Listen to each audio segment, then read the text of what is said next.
Hello, ladies and gentlemen, and welcome to the Nightmares Podcast, where we talk about all things horror movies, games, comics, you name it, or whatever the hell we feel like. I'm your host, Zachary Smith, and I'm here with the usual suspects, Brendan Rakowski and Mark Conway. How y'all doing tonight? Yeah, doing great. Zach, what are we talking about? Today, we are talking about the Friday the 13th series, mainly because they announced a cool new box set by Scream Factory, and holy crap, I cannot wait to get my hands on that beautiful bastard. Holy shit, Brendan. Zach's actually talking during a podcast. I think he must be excited about this particular topic that we're going over. It's Friday the 13th. What did you expect? That's a good point. I wasn't really expecting that box set for a plethora of reasons. You and me both. I'm glad we're getting it. I was on lunch at work, and I'm just fucking around on Facebook. It's like the last 10 minutes of my break. And then I see my buddy comment on this, and I'm just like, hang on, what the... Holy shit! So I try to go to the website to actually just see what the pre-order is about, or even get to a pre-order. But the traffic was so high that... Well, at first you thought it was because the internet at your work was bad. Yeah. And so then I was sitting here minding my own business, and I just randomly get a phone call from you, which I never get because you're always working. Because like when you're at work, you're at work. Yeah. You don't. And there have been a few times where I've had to emergency call you, but even then you're just like, got to keep this at 30 seconds or less. So it's to actually get a call from you from work was a bit of a surprise. So when I saw that, I thought something bad had happened. Yeah, no, it was the last 10 minutes of my lunch break, so I'm like, fuck. Like, I literally ran outside. Wes was just like, the fuck's going on with him? Yeah, so... Yeah, Zack called me and asked me if I saw what Scream Factory announced recently. I was like, recently as in the past few days or recently as in today? And he said today. And so I looked up their Facebook and saw the Friday 13th box set. And at that point when I checked it, their Facebook post was only 17 minutes old. So yeah, I said I'll pre-order us some copies since your internet was bad. But it wasn't just your internet. That site was crashing and crashing hard. Yeah, a lot of people wanted this box set for very understandable reasons. Okay, so I need you to explain. I know this, you know this, Brandon knows this, but explain to the people who don't quite understand the logistical bullshit that is behind the Friday the 13th series and all the problems and why this is such a surprise. Well, before we go into that, I want to point out that there was another Blu-ray box set that came out a few years ago that came in like a tin packaging, and it had all the movies, the remake, Freddy vs. Jason, some swag with it, and that thing went out of print, probably because of the reasons that Zach's about to go over. I was going to say, that thing had to have come out more than 5 years ago, I would say. The whole lawsuit thing didn't start happening until about 2.5 years ago, maybe 3. Yeah, because I remember I still saw that box set at Best Buy when I moved into my first solo apartment, which was in 2015 in the summer, I believe, and it was still in print then. Yeah. So it was after that. It was sometime after that where it finally went out of print. And there are a few reasons why I didn't want to get that one. It's the main one being it did not include a physical copy of the unrated version of Jason Goes to Hell, which if you're going to watch that movie, if you're going to watch it, it's the unrated version you want. There were also a few special features in the DVDs that didn't carry over, and I wasn't a fan of the book-like packaging where the discs come in pages. I'm not a fan of that. So I was actually kind of holding out for a less deluxe version of that box set to come out, because I didn't really care about the swag either. But lo and behold, it went out of print, and if you were to look it up, I think it goes for around $400 to $500 on average right now. I would say on average, like you lucked out on your eBay. So I got super lucky on eBay. About a year or two ago, I found it for like somewhere between $100 and $50. I can't remember what I paid for it, but it was somewhere on that line, and I got super lucky. The only problem with it is it didn't come with like the bandana. The headband that says you're all doomed or something. Yeah, that's the only thing it didn't come with. The Crazy Ralph quote. Yeah, I was a little upset with that. There's a tiny dent in the back, but overall, I was like, screw it. At the very, I have everything else, and I have the movies, which is the most important. Because there is another box set out there that's just the first 8. It's just the Paramount years. Which, I mean, those are great years, don't get me wrong, but... It doesn't have everything. Yeah, like you're missing out on Freddy vs. Jason, which I love, and Jason X, which is phenomenal. And, yeah, well, Jason Goes to Hell. It's a movie. It's something. It is a movie. It certainly is a movie. That box set went out of print, and because of reasons that Zack will go over, I don't think anybody was really expecting this. I guess there were some rumors floating around that I was not aware of. People who have been a part of like this project have been like kind of throwing hints out there, but it's one of those things that even I didn't expect anything to come out soon, because I know the lawsuit is in its final days right now, or supposedly, hopefully in its final days, but you never know with these fucking things. So I figured they're trying to hint it so that way when everything gets settled, just they can release everything. I don't know how they're working around it, but yeah, we'll get into that in a bit, but go ahead and continue. It's a pretty exciting box set. The first 4 movies have new transfers from 4K scans from the original negatives. I believe Jason Goes to Hell is getting a new 2K scan.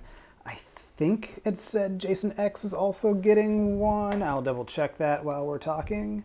Yeah. A good chunk of the movies are getting new transfers. There's not a whole lot of new special features, but it looks like they're restoring the special features that were missing from the first box set.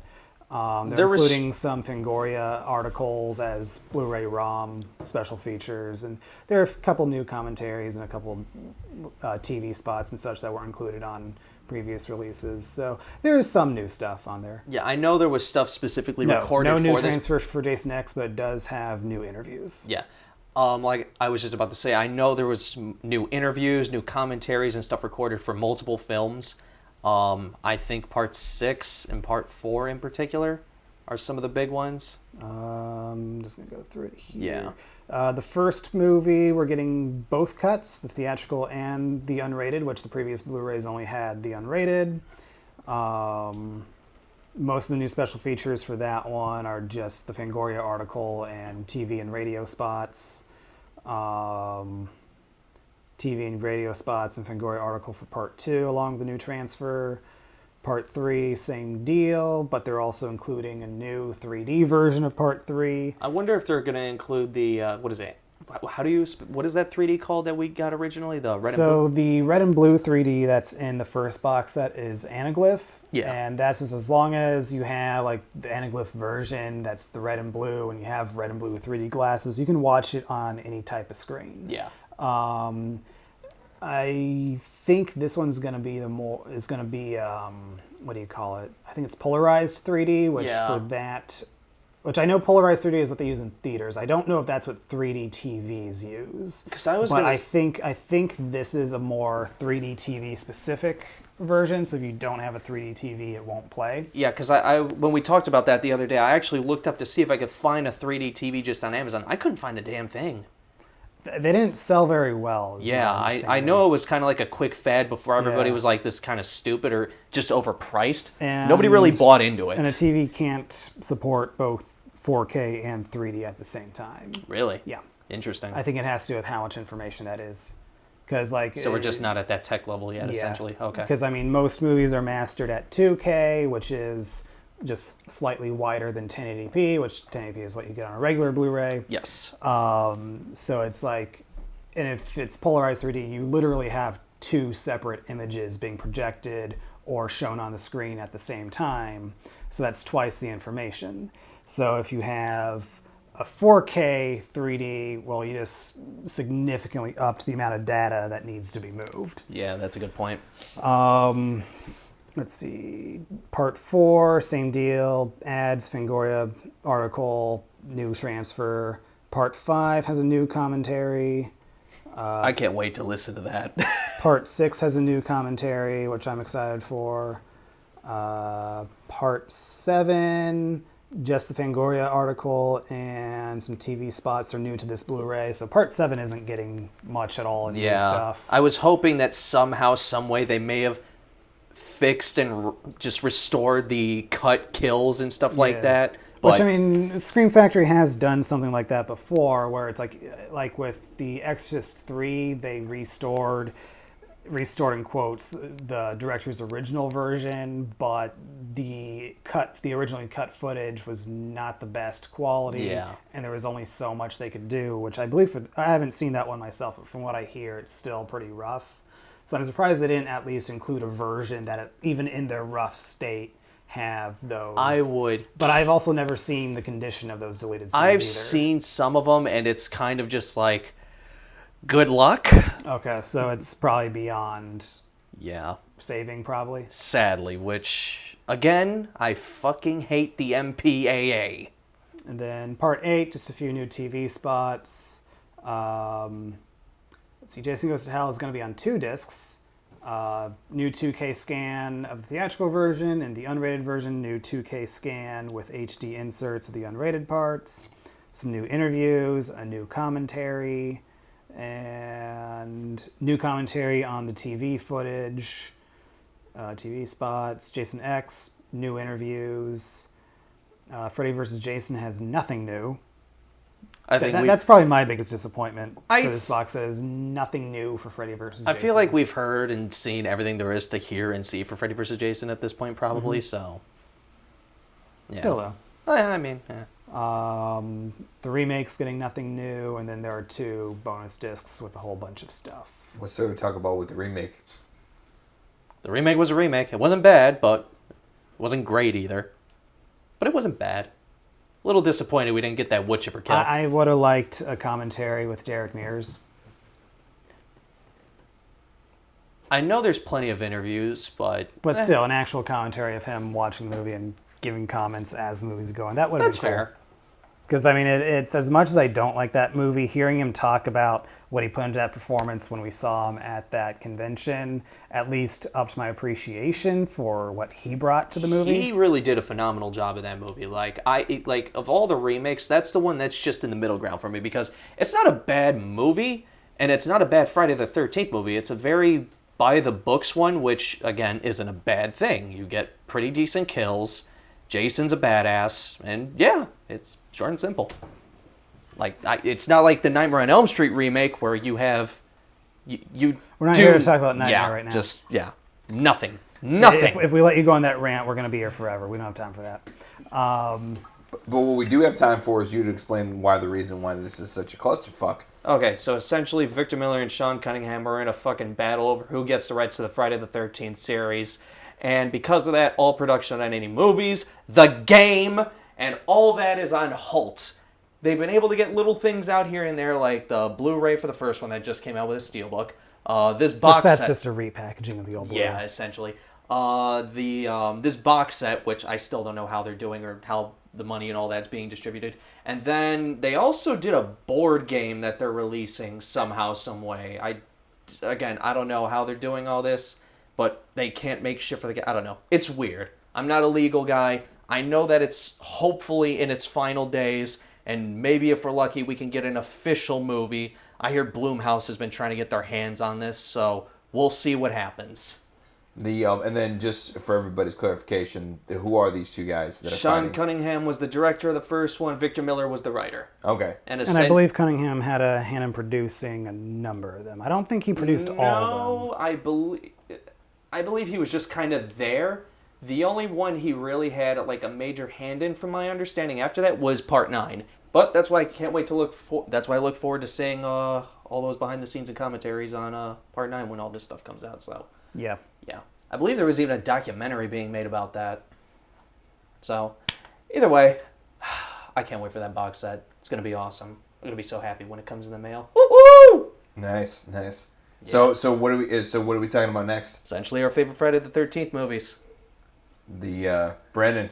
Yeah. You can start with you because I will leave Zack to the end because this is obviously clearly Zack has no passion towards the Friday the 13th series. Sarcasm. So sir, let's start with you. What's your favorite? My favorites are... Back in the day, my favorite would have been Part 6, Jason Lives, and that one is still up there for me. Like that. I think really separates it from a good number of them is it has a good balance of story, characters, and kills. Yeah. You do have, and this is Tommy Jarvis's 3rd time in the series, played by a different actor for the 3rd time, but still, it's and his most popular the one. character it has a pre-existing character coming back. You understand his motivation, even though it doesn't quite line up with how part 5 ended, but we're just gonna, I mean, you can sort of take a good chunk of part 5, but if you ignore the ending, Part 5 is easily the most forgotten Friday the 13th. but we won't go into that right now for my purposes. But yeah, so you have his motivation. You have Jason coming back again, of course. The camp is actually legit opening this time. So you actually have kids coming in. So it's not just counselors coming in 3 years before they're supposed to open. Who knows? Fucking all over the place and dying. So the camp is open.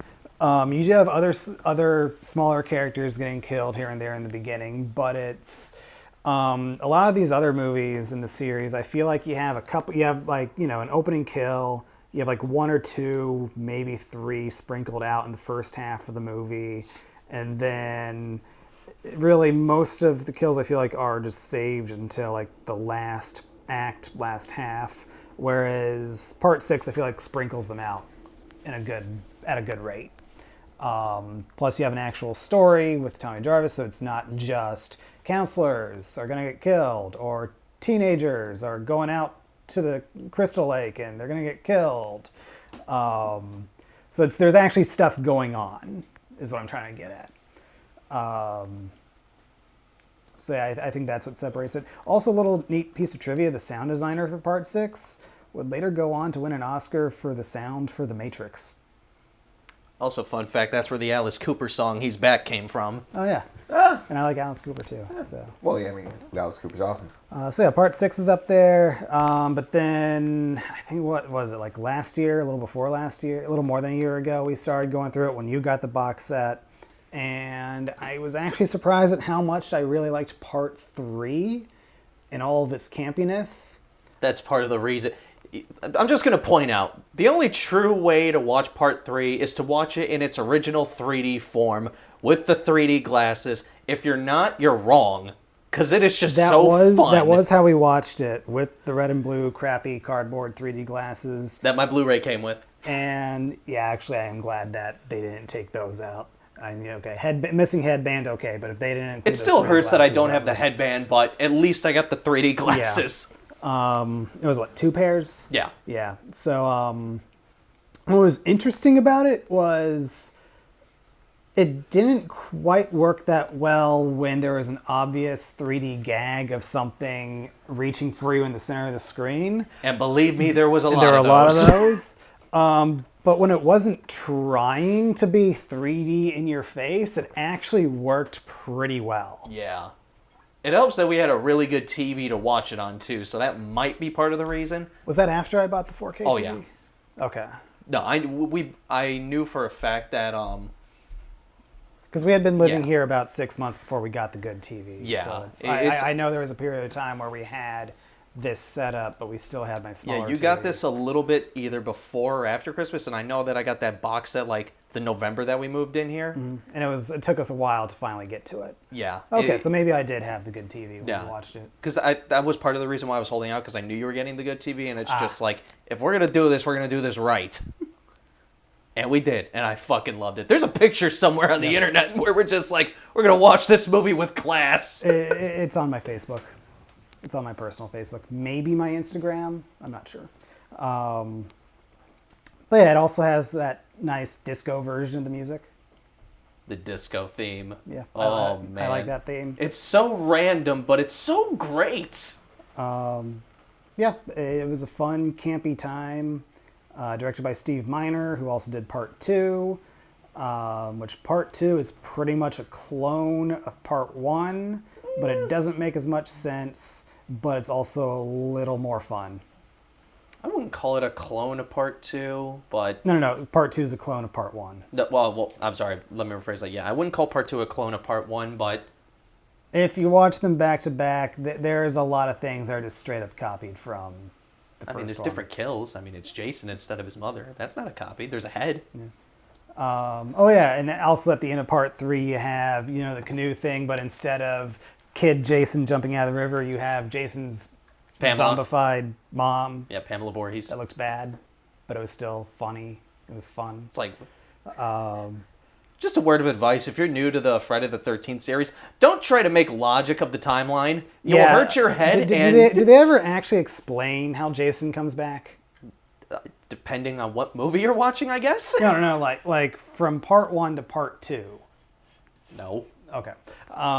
There's a in between movie there. The simplest explanation for that is he just kind of survived and became Man Bear or whatever the hell, and then when he saw his mother die, he just decided, "Fuck it, I'm killing everyone." Okay, and then, so even if he was just a man in the woods in part 2, they kill him. So how's he coming back? Because he never really dies. Witchcraft. Sure, he gets being he gets contractually obligated, and to he never eventually die. gets struck by lightning in part 6. He gets struck by lightning a lot. Yeah, That's like half of his revivals. These people never learn. Dude, that's one of the big things. I know that was with Michael Myers as well. Like, it was in the contract that he was not allowed to actually die. He was always allowed to. There always had to be some kind of glimmer that he would come back. Well, the difference between Friday the 13th and Michael Myers is Jason's movies got progressively more entertaining. Michael Myers got progressively just which Steve dumber. Miner also directed. I think he directed H2O. Which one was H2O? The seventh one, the one that started 5 minutes before it ended. Okay, yeah, that wasn't a bad one. He also took forever to Lake actually Placid, start.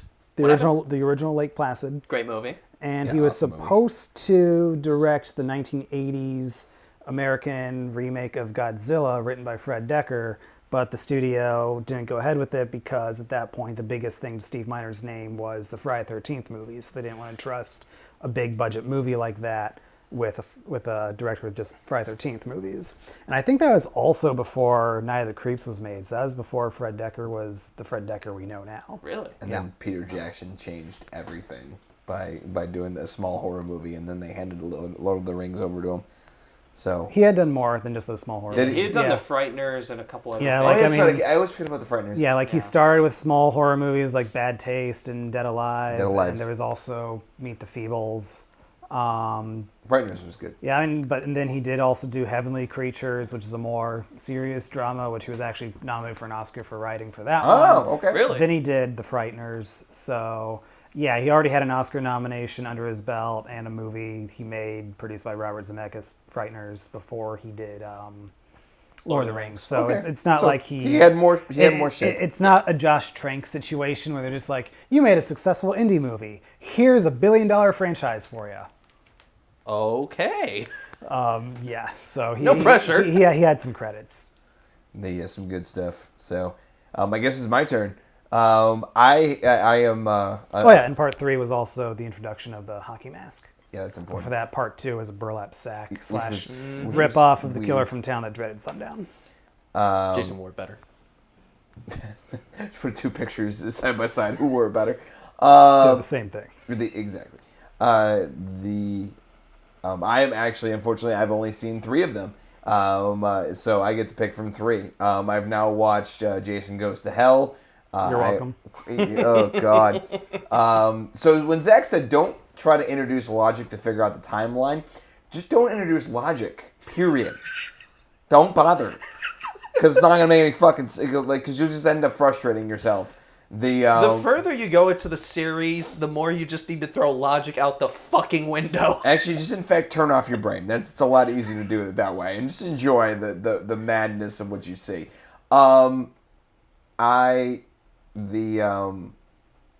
He's at a loss for words, ladies and gentlemen. If a couple years back, I would have been Jason X in this particular comment, this whole thing. But because of the last year's October challenge of me getting, do we want to count this movie for this Freddy podcast? vs. Jason is technically but it's like, do we really want to let him cheat with the crossover? I love it so much. Look, it's part of the collection. I count it for both. It's literally the last Friday the 13th but it's also movie the and only the last movie Nightmare he on ever Elm Street. talks about too. That is a fair point. Fair enough. You don't hear me talking, and both in real life and on the podcast, you don't hear me talking about part 6 and part 3 all the time. Well, fair enough. I do really enjoy Jason X. So if I'm gonna get shit, I'm just giving you a hard time. Yeah, you're gonna give me shit for it. Yeah. I would probably put Jason X and Freddy vs. Jason in the same of my 2 favorites. I love both of those movies for the exact reason that you think that I love them, because they're fucking ridiculous. and there is absolutely zero logic in anything that's going on in those movies, and I find it incredibly fucking entertaining. Especially Freddy vs. Jason, I was laughing the entire time. So, and I think I only put Freddy vs. Jason a little bit above Jason X because Freddy vs. Jason, I was laughing almost consistently. Like, Jason X had a few low moments. Like, I don't know what you're talking about. Freddy vs. Jason, Jason X was a fucking high life. It's what the fuck is happening? I absolutely loved it. I really dug. Slight spoiler alert. I really liked the end of Jason X, especially, and how it all ended. With him going out of the fucking spaceship. Boom. And we'll have that too, but like him like landing in Lake Crystal Lake like a fucking meteor. Was on Earth, whatever, was great. But yeah, Jason, Freddy vs. Jason's obviously fantastic. What I want is a new Freddy vs. Jason, but I want it to be the Freddy from Wes Craven's New Nightmare versus Uber Jason from Jason X. I have no problem with that. Neither do I. I thought I would, but I don't. But more realistically, I'd rather just get the sequel that was intended: Freddy vs. Jason versus Ash. Yes. There's also an ending. I know the ending was written. I don't think it was actually filmed. I know it was written, but there was an ending that had Pinhead coming at the very end. That was a concept one. I don't believe it was ever filmed, but I would have loved that one too. Like, holy crap, that would have been amazing. You literally have my three favorite slashers in one. Oh. And you have Ash in there just to throw into the mix. Is Pinhead really a slasher? Yeah. Like when you really look, and you've seen more of the Hellraiser movies than I have, and it's like the first movie, he's definitely not a slasher. And in fact, it's even though he's the face of the movie, he's really no more or less important than the other Cenobites. So the first two movies they're definitely the high points of the series. I love those movies to death. Yeah. But as the series progresses, like once you get to part 3, slasher. Okay. Like Pinhead just becomes this fucking maniacal, kill everything, fuck all the rules, every established rule that was there, throw that shit out the window. We're just going balls to the walls crazy at this point. The Ryan Johnson method. Got it. Not as bad. Not as bad. But yeah, like there's a few high points in the movies after 1 and 2. Like part 4 was good. Could have been a lot better if we would have got our director's cut. The non-Alan Smithy version? Yeah, essentially. The one that came out after that isn't bad. It's interesting, but... Was it Inferno? We're not going to try the names here. I can't Like, remember. It's the one with the detective. The guy from Nightbreed. I haven't seen it, but I know that whichever one the 5th one is, I know that was actually directed by Scott Derrickson, who I actually like the work of his I've seen. It's a good movie. Yeah, it's not as... He went on to do Doctor Strange for Marvel. He also did Exorcism of Emily Rose and Sinister. Is there only one book, or is there several? Of Hellraiser. So Hellbound Heart is what it's called, and I believe it's just a novella. So there's the Hellbound Heart, there's the Scarlet Gospel, I believe. There's actually a couple things. I thought there was a couple Clive Barker's kind of changed the rules here and there, but for me the definitive storyline is the Hellraiser Boom series. It keeps in line with the first 2 movies dedicatedly, and it's a great story. If there was ever a horror comic I could recommend, just good luck finding a physical copy. Trust me, I'm still trying. The the idea of all of that coming together makes me so fucking happy, and I'm very disappointed that it didn't happen. Yeah, and considering it's like literally the Avengers that the horror community actually would want. We should have gotten, but we didn't. And considering how old Robert Englund is and Doug Bradley, we're not getting that movie anytime soon, sadly. Yeah, they'd have to do a recap. Kane Hodder, you could still put in the Jason costume, and I'm sure he could still kill bitches for years, but... Especially Doug Bradley, I don't see it happening, sadly, which is very disappointing. That dude's fucking huge, Kane. He is. Still a big dude. And he can...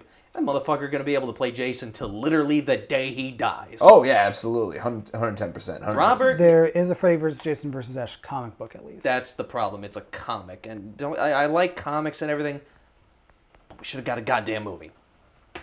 There was no... The way that movie sold... There is no reason we shouldn't have gotten a sequel. Dude, and honestly... But also look at how long it took them to get a script they wanted to move forward. Well, that's also the part of the problem. It's you have 2 studios. It's like, well, we want this, well, we want this, well, we want this, well, we want this. It's like... Well, yeah, it's like two divorced parents fighting over their kid. Yeah. You know what though, and you know what the fucked up part is though, that I think it's only Robert Englund that couldn't do it because Bruce Campbell's fine to jump in. No, he's already jumped in. I think Robert Englund could do it. It would be rough, but he could do it.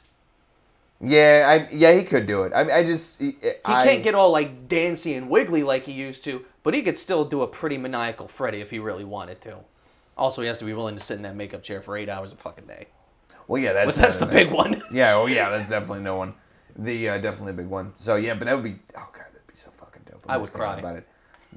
Especially how good Bruce Campbell has been in Ash vs. Evil Dead. But I mean, he's retired from the role now. So. I know, supposedly. but you know, you never know. People say shit like that all the time. You never know, but Yeah. I mean, he said he's not coming back for the new movie they're doing. So Yeah, they're doing something different, kind of like each thing is its own unique story now. Or yeah, something. I forget what there is a new movie coming. I forget what it's called, but there is a director, I believe. Yeah. dude. After seeing that the Spice Girls were gonna go back out and fucking tour and everything else, I was like, everyone has a number. Everyone has a number. When the fuck was this? This was like This was announced pretty recently. this was pretty. Of course he would know. I sent you guys the article. Dude, and I think I turned to Brandon and I'm like, well, they found a number. They found a number that was more expensive. Dude, Guns N' Roses got back together. I was gonna say either that or Brandon sent him a message. It's just like, please. Please. But yeah, dude, Guns N' Roses got back together. They found a number. Dude, Motley fucking Crue got back together, and that dude can't sing for shit. Well, dude, And they had a contract saying they can't come back. Yeah, Justin was not a happy man when he heard the news. No. But the point I'm making is that it certainly is possible. Oh, absolutely. If there's somebody willing to put the money in, there is a number that yeah. Robert Englund and Kane Hodder and Bruce Campbell will all agree That's to. another thing that pissed. That's like, there's two things that pissed me off about Freddy vs. Jason. One, Kane Hodder isn't Jason, That's kind of bullshit. which is ridiculous. Two, Freddy gets one kill and it sucked. Yeah.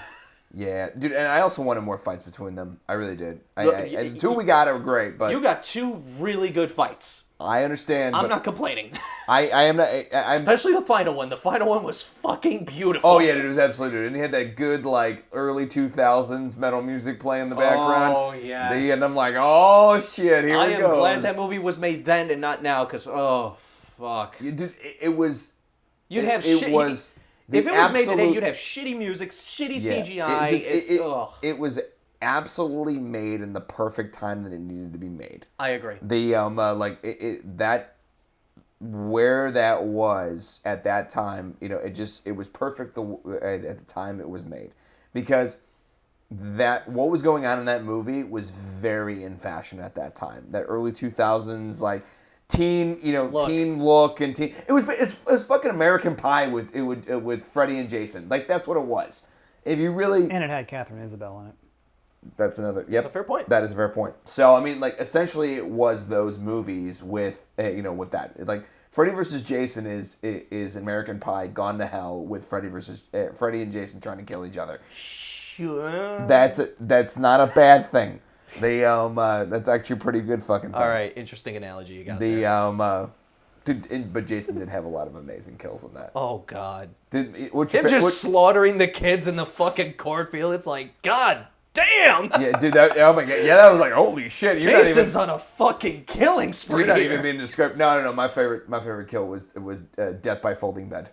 It's fucking Yeah, great. Stabbed That like is my favorite several one from that times, and movie, he's too. like, What's- I ain't what's- done here. what was that? I think I gotta name that one as my favorite from that movie as well. Yeah, that was fucking fantastic. There's a lot of super great things. But all right, so I'll let you go, brother. Okay, so my number one favorite Friday the 13th movie is Part 7. Part 7 holds a special place in my heart because that was my very first Friday the 13th movie. Everybody remembers their first. Oh, yes. Such a good time. I'm trying to remember what my first for this franchise was. That was not what we thought you were thinking, but okay. Then you were like, All right, well, to give a little history on my Friday the 13th Jason X, timeline. that was my first one. Interesting. That is interesting. So I kind of started in a weird spot. So I started with Part 7 and then worked my way up only to go backwards. So it was 7, 8, 9, 10, 1, 2, 3, 4, 5, 6. Freddy vs. Jason when it came out in theaters. Nightmare on Elm Street, I think, was the only one where I actually started from the first and went all the way up, all the way up to Freddy vs. Jason. So, but yeah, part 7, it is definitely, in my opinion, it is the most violent of the series, and it would have been way more violent if the MPAA didn't cut the goddamn kill shots. Also, you have the most badass looking Jason. Like, this is Jason when part of his mask is chipped off. He's in the black suit. If you look on his back, he's got the bones protruding out. Like, you could see his spine. Like, this is pure zombie badass Jason at his most badass. This is also the movie where Kane Hodder was introduced as Jason. So he's killing motherfuckers like a badass. Like, the sleeping bag kill. The beautiful sleeping bag kill. Censored, but it was still an awesome kill. Just take the little yellow sleeping bag, bash the bitch up against a tree. Voila! That'll shut her up. Oh my god. Let's see. Death by Party Hat. No, what are those little things you blow into? I don't know. You got a bunch of cool deaths. The main character was pretty interesting. So if I remember correctly, the original plot for this was supposed to be Jason versus Carrie. I always heard this was supposed to be the original Freddy versus Jason. That's what I always heard. Like, I didn't hear the Carrie thing until I met you. I heard the Carrie thing somewhere, which is why she had the telekinetic powers. That's why that whole thing was spewed in there, but I don't know. It's something to do with somebody not being able to get the rights to Carrie or some shit like that, so they just kind of went with, all right, well, this ought to be interesting. What year was that? 80, somewhere between 86 and 88. Yeah, you probably could have got it. Stephen King was still on coke at that point. Who knows? 88. There you go. I'm browsing IMDb trivia to get our score settled here if it was Freddy or Carrie. Yeah. Keep going. I'll let you know when I turn someone. But yeah, it's just such a fun, badass movie. It was my first Friday the 13th movie. I love the way Jason looks. I love the kills. And it's just one hell of a good time. My second favorite one is Jason X, just because of how fucking ridiculous and absurd it is. Oh, plus, so ridiculous. Metal Jason is just such a badass looking character. How could you not like this movie? Okay, I found something on IMDb. The film was originally intended to bring Jason Voorhees and Freddy Krueger together on screen for the first time. However, when Paramount Pictures at the time held the rights to the Friday the 13th series, and New Line Cinema holds the rights to the Nightmare on Elm Street series, couldn't agree behind the scenes. The script was rewritten to pit Jason up against the telekinetic Tina Shepard instead. I will keep searching and see if I can find I know I else. heard the Carrie thing somewhere. I just don't remember where. Also, I'm sure we can, listen to the interviews and commentaries for the movie at some point. Yeah. If anybody's going to know, it's going to be the people who made the movie. Well, it's not hard to make that comparison when it's a teenage girl who has telekinetic powers. Yeah. So, I mean, it's not a hard leap. But yeah, my second favorite is absolutely Jason X. But also, you're overlooking the fact that Carrie is, other than the telekinesis, a regular human, and she dead at the end of that movie and book. Very dead. What about the girl going to visit her grave and then they grab the hand? That was a dream sequence. Oh, was it a dream sequence? Okay. Because she's getting grabbed, but then it cuts to her waking up screaming. That's right. Yeah. And then also there was the eventual sequel, The Rage, Carrie 2, and that was the character who eventually grew up to be. I think she was a guidance counselor in that movie. I haven't seen that movie in years, but yeah, that's the returning character from the original. Very cool. Okay, but yeah. My third favorite is part 3. The whole 3D thing is just completely hysterical, and that's also where Jason, of course, got the hockey mask and everything. So yeah, I would say next it's kind of a tie between part 6 and part 4. They're kind of on equal terms for me. You got really good kills, really good moments and stuff like that. And the rest of them are just kind of like meh. Like I enjoy them, but yeah. My least favorite is probably part 5. Because the kills and the special effects just kind of suck. The story is just absurdly ridiculous to the point where it's like, okay, I know the Friday the 13th series, just fuck logic, sure. But this is holy fuck logic. What is even happening here? It's just kind of stupid. Well, there's a difference between telling logic to go fuck itself and then actually going and fucking logic. Yeah. It did have a great soundtrack, though. I will give it that one. Like, that fucking movie had a beautiful soundtrack. You can add it to the list of bad movies with awesome soundtracks. And that was the 80s for you. Also the 90s and the 2000s. And kind of always. But yeah, other than that, like, Part 5 is really the only one that I just genuinely don't like for the most part. I could still watch it and laugh at it, especially with a group, especially at the ending. But yeah, I fucking love this series. And then it also helps that me and Jason literally have the same birthday. But of course. Yep, June 13th. So, Brendan, did you find anything from the magical land of IMDb? I'm still looking. Yeah. There's a lot of stuff on this movie. I believe that. So, I did just watch Jason Goes to Hell with you guys. You want to talk about that really quick? Seriously, fuck logic. For the most part, it was really fucking stupid. It was really Okay, stupid. I found something. Oh, okay. Okay. So after Freddy vs. Jason failed to materialize, Paramount was still so high on the Jason versus blank marketing angle, they simply substituted Stephen King's Tug-Connect troubled teenager Carrie in for Freddy. Right, bada bing, bada boom. We've got ourselves a movie. Kind of. It's not like they jumped straight from Freddy to Carrie. According to New Blood's screenwriter Daryl Hanney, it more came about due to a last-second idea thrown out during a story pitch. Begin quote, Barbara Sachs, Part 7 and 8's associate producer, was the first person I had contact with. I pitched her a few ideas over a payphone, and she shot them all down. I only had one more. I said, I noticed that at the end of these movies, there's always a teenage girl who's left to battle Jason by herself. What if this girl had telekinetic powers? Barbara immediately said, Jason versus Carrie, huh? That's an interesting idea. So it's not like it was like an actual Jason versus Carrie idea. Gotcha. It was a Jason versus Carrie-like idea. And I found that on a website called We Minored in Film, on an article called 13 Things You May Not Know About Friday the 13th Part 7, The New Blood. Brendan's a master of just going on the internet and finding random tidbits about things. Indeed he is. He will fact check you to hell. And then some. Yeah. And then back then. But yeah, Jason goes. Speaking of Jason Goes to Hell. It was so stupid until it was hilarious. And then it went back to stupid, and then back to hilarious, and then ended with something awesome that took 10 years for to actually materialize. Yeah.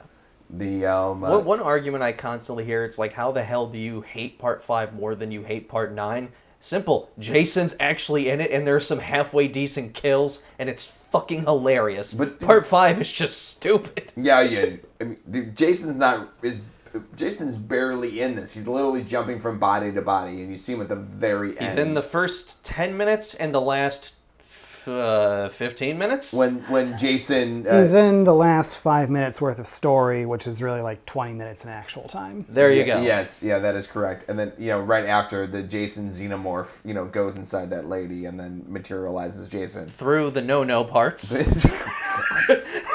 And I love like, the sound effects, the speed. It's like, oh man. Like, what? I remember seeing that as a kid and laughing hysterically. I'm like, holy hell! Oh yeah, and the Necronomicon from the Evil Dead franchise makes a cameo. Oh yeah, that's essentially where it's just like that's kind of the excuse. That reason why Jason has survived all these years is because his mom read from the Necronomicon or the Book of the Dead, whatever. So yeah, there's that little Easter egg. Oh, well, that goes back to how he keeps coming back. I was going to say, a little fun fact. Each of these movies has an Easter egg to, like, another slasher, like, basically stating that they're all in the same universe. There is a cracked article that has a whole Yeah.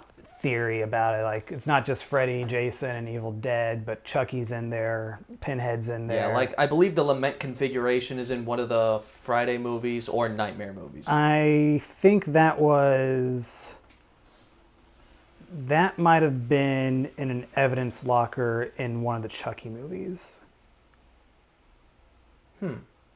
I think that's what it was. It's been a long time since I read the article. I remember we even linked it in one of our earliest episodes of the podcast. Nice. I don't remember which episode. Yeah, it's like, it's one of the big, I believe is we were talking about like Yeah. conspiracy So, theories or something like that. Go give us some views in our earlier episodes and search our Yeah, see if you descriptions can for the find link. that one. I mean, there's like 30. There's your homework for the evening. Don't worry. Go back and listen to our old stuff, and maybe you'll find it. Yeah, don't worry. There's only 30 plus episodes that are each at least an hour long, so you got some homework. Yeah, you get some time. We're in a quarantine. There's some fun stuff in there. There's definitely some fun stuff in the old stuff. But yeah, it was fun. It was fun till it wasn't, and then it was fun again, and then it wasn't again. It kind of goes in ebbs and waves. Yep. To me laughing and me going, oh god. There's some interesting actors in it. There's the cop from the Blues Brothers. Yes. There's one of the cops from the Big Lebowski. He's the coroner. Yes. That's it. The guy who plays the lead dude in this becomes yeah, the host of the they're- Friday the 13th series, if I remember correctly. That's just a little fun fact. I think the TV series predated this movie. Are you sure? I'm very sure. Either he became or that's how he got this role. One of the two. I believe they are the same person, though. I want to watch the TV series. Just finding Yeah, the it- TV series was from 87 to 90, and Jason Goes to Hell was 93. Okay, I believe it is the same actor, though. That was the main guy you said? Yeah. Was his name Steve, I think his name was? I just called him Yeah. Weenie. Yeah. Look, he became a cool action hero at the end. He did, especially that That jump with the handcuffs. the Riddick handcuff shift. No, that wasn't. No, Riddick would just I go know, whoosh. I know, but that's what it fucking felt like. No, this was a whee. This- You know, the guy who directed the bulk of the Friday 13th TV series also directed 27 episodes of Goosebumps. That is fantastic news. I'm glad I know that now. And the DP of all but one episode would go on to do the vast, vast, vast majority of episodes for 24. He's also one of the DPs I learned from at the masterclass last year. DPs have very strange They careers. really do. Yeah, and one year you could be shooting Wayne's World, and another year you could be shooting Blade. What a way to live. Yeah, what a wow! That is fucking crazy. Anyway, Yeah. So I think now's a good time to wrap it up for the Friday the 13th and picking our favorites. So Brandon, final thoughts. What's your question of the podcast? Oh, How's that for a final I thought? got busted. You son of a bitch trying to expedite shit. Oh, you know what? I do got one. Favorite Friday the 13th kill. Ooh, So many to choose. This would be so much easier for me if we were talking Nightmare on Elm Street. There's still plenty of pretty creative ones to choose from. That's Yeah, another. but That's I'm another not- reason I'm I not love as- Jason. I'm not Even as though he's familiar like, with this franchise, though. You got to remember that. yeah, that's fair, but it's like even though Jason doesn't have like dream powers or anything like that, he finds some pretty creative ways to fuck somebody up. I'm gonna go with death by frozen face. I figured you were gonna I dump was next to actually that leaning one. towards that myself. The either that or like I said before, death by bed. From Jason for Freddy versus Jason. Yeah, that's pretty great. Or that when that from Freddy vs. Jason when that one girl was making fun of him for having like little little knives and Jason's got a big honking thing and Freddy's like, look behind Just you. one swing with the machete and she flies. Yeah, it flies. Yeah, that's pretty great. So there's a lot of good stuff going on there. Yeah, I like Frozen Face, and I also like the callback to the sleeping bag kill on Jason X as well. Yeah. Where he's just beating the shit out of the two naked chicks with the But sleeping bags. If you want some truly brutal kills by Jason, seek out Friday 13th Vengeance. Oh. God, that is such a great movie. It's more than just a fan film. it really is. Like, one of That's the... a marketing strategy. It's more than just a fan film. it really is. Like, they put a Kickstarter up or an Indiegogo for, like, actual physical, like, DVDs. I backed that shit immediately. Like, the two best, like, fan films out there are definitely Never Hike Alone and Vengeance. Vengeance being my personal favorite because it could very well be a true sequel to 6, and it's one that makes sense too. Yeah. Like it doesn't do the bullshit where it's just like you're trying to piece things together. You can piece everything together. It legit respects the continuity. The very loose. It makes sense of the very loose continuity of the franchise. Yeah. And it does it very well, and it's Yeah, we were like, it was you, me, and David, and a handful of other people, including Mick, who was very heavily involved in the production of it. Yeah.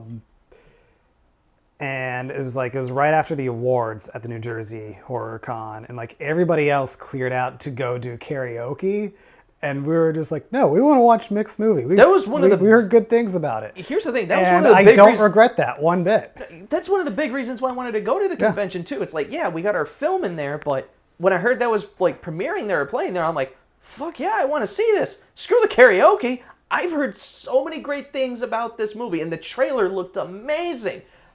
Oh my god, I wasn't disappointed. It's such a I'm not even a Friday 13th fan, and I really liked it. That's high praise. Yeah, I mean, there were a couple things with the sound, and there were a few edits that could have been smoothed over, but I do believe they did do another pass since that screening. They did. Apparently it's been ironed out. I'm waiting for my Blu-ray to come in. Like, as soon as that gets in, we can pop it in. Yeah, I would like to watch that version. Yeah. Ooh, that would be a good screaming room. I wouldn't mind it. I would love it. Maybe. Yeah, that would be a pretty good one because I haven't seen it. So I would definitely be down to watch it. Yeah, there are a lot of great kills in Friday the 13th in Vengeance, especially that hammer kill where he's just hammering into that girl's face after she tries to pull the mother trick. He's like, fuck you! Slam! It's like, oh, God, that's beautiful. Yeah. All right, so now I really can end it, and we can have our final thoughts from it after I've been busted about not having my questions podcast. So many great kills in these movies. Oh, I know it. I know it to be true. So sleeping bag kill. So Brennan, the pole kill. Should we give Zack a moment alone? Yeah, I think he does need a moment alone. Not on my couch. Like I said, Zack has no love and passion towards this series at all, not at all. So anyway, I would love to make a Predator versus Jason fan film. And that's the thing about fan films is you are a fan and you're a filmmaker. So you kind of do it. You can kind of do it. And as long as you can afford my rate, you've got a first-rate DP at your disposal. Fuck you, you're doing it for free. And on that note, we're gonna end this. We're gonna do final thoughts. Hush, Mark. We're negotiating. Wait, Brandon. Question mark or question mark? Brendan, final thoughts. I'm just okay on the Friday 13th franchise. There are moments I like. There are a couple movies I enjoy. Overall, though, it's not my cup of tea. I vastly prefer Nightmare on Elm Street and Evil Dead and Phantasm as horror franchises, but I do respect the placement that Friday the 13th has in horror history. Fair enough. It gave us Kevin Bacon. That is true. And Crispin Glover. That is also true. I was just gonna say we got Kane Hodder. I'm happy. Well, that's also a good point. I've seen 3 of them now, and 2 out of 3 ain't bad. It really is. Realistically, you've seen 4. One of them did have help from another franchise. True. So 1.5 out of 3 ain't bad. Look, Freddy vs. Jason is a mainline Nightmare movie and Friday movie. Like, it's literally the last in their respective series. I'm not saying it's not part of the canon and all that. I'm just saying it's if we're going to be talking about Friday the 13th movies, it feels weird to put a crossover at number 1 when we're trying to highlight the Jason movies. That's why I picked Jason X. Well, he also has to see the rest of the movies. Well, it's true. The one I saw today, I'm not picking that one. You sure? I am positive. Are you absolutely positive? I am. Yeah, we did watch Jason Goes to Hell right before starting this. Yeah, that way Mark had more than just Jason X, Freddy vs. Jason in part 1. Dude, and I literally stuck to the same thing. So, and actually, I've seen more than that. So I've seen 4 now. if you count Freddy versus Jason. I do. Zach, final thoughts.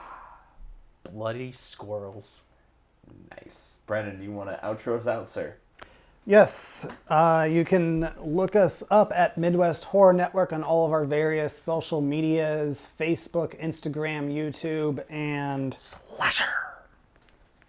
And of course, please like, share, and subscribe. Tell your aunts, brothers, sisters, uncles, best friends. And also check out our 2 awesome shows, Living Nightmares, our full narrative show based on real-life creepy experiences. And also our new show, The Screaming Room, where we react, comment, laugh, discuss, laugh, cry, maybe analyze the whole 9 yards of lesser-known horror movies like Society and Dolls. And like I said, thank you. Like I've said many times, thank you very much for giving this a listen. And we'll see you all next time. Bye.